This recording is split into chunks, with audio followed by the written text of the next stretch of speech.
Hello, my name is Scott Lerner, and I'll be reading from the short story Here Today. He shut us out of the listening room a week later, on the 2nd of January. Occasionally, he'd emerge for meals, standing bedraggled and barefoot in the kitchen. Danny and I surveilled his movements, even without spy equipment. What else was there to do in the waning days of winter break? But still, Dad's schedule of appearances made no sense to us. Finally, Mom, who worked overtime at the hospital most weeknights, explained with her usual cocktail of inextinguishable charity and simmering vexation that Dad's project required him to recreate to the most significant detail the schedule of the sessions, so as to fully immerse.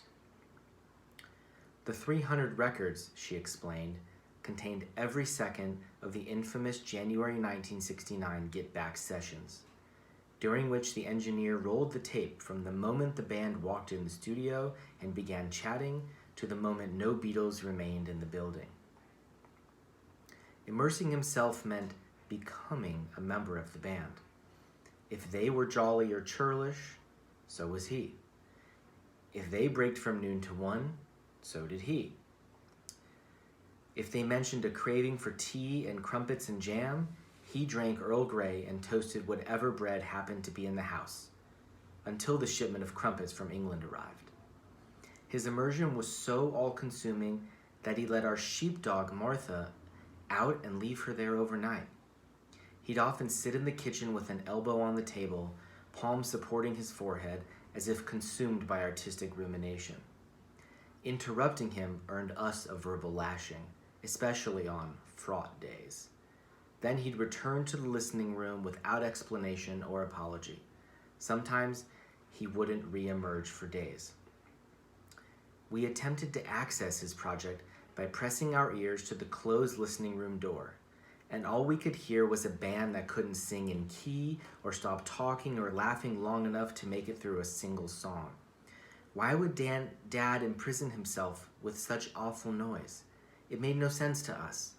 I wished for the long-range microphone in the spy set, which I was convinced would allow us to hear with absolute clarity everything he listened to, as if we were in the room with him. Then we could understand why he'd chosen them over us. Finally, in mid-January, I decided enough was enough. We needed to get in that room and investigate for ourselves. I devised a plan on a Sunday night and revealed it to Danny once we were in bed.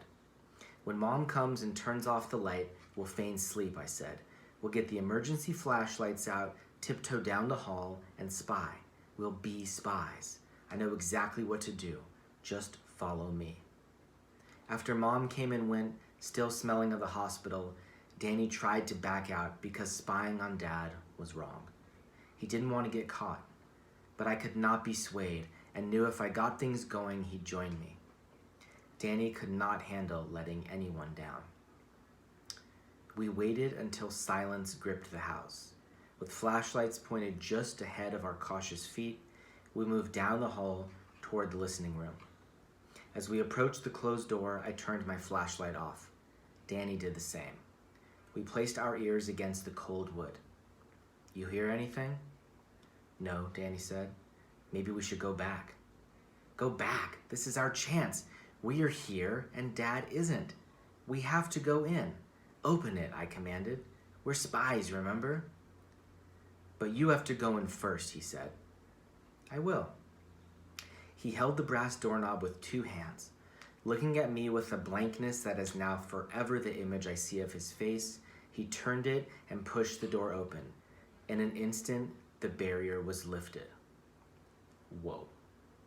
Inside the room, lava lamps beamed globs of red and green and blue around the room and onto all 4 walls. I nudged Danny forward and then followed him in. Finally, we were among the records, standing as victors in that vaunted, mysterious space from which we had been barred. My commitment to spycraft immediately transformed into joyous, unrestrained exploration, like we discovered our own Holy Grail. The carpet was so plush we could stomp on it without making any noise, and so invited we did just that. We marveled at the globby light spreading over and around our hands and bodies. We ran our fingers along the rows of records, imagining, or at least I did, that they would animate and electrify us as they did Dad. Then I saw box 4 on the ground, and I knew I had to open it. I knelt down and lifted the top. Of all the records in the room, I felt a strong compulsion to hold those in my own 2 hands. "I don't think we should touch that," Danny said.